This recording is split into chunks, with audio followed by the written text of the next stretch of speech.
February 8th, 2013, New Haven, Connecticut.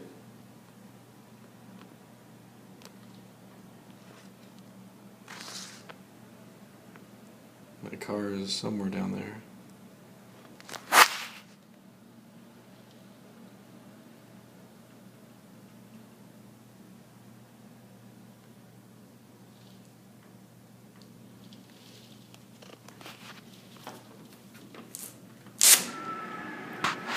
It's the wind, really, that's pretty amazing.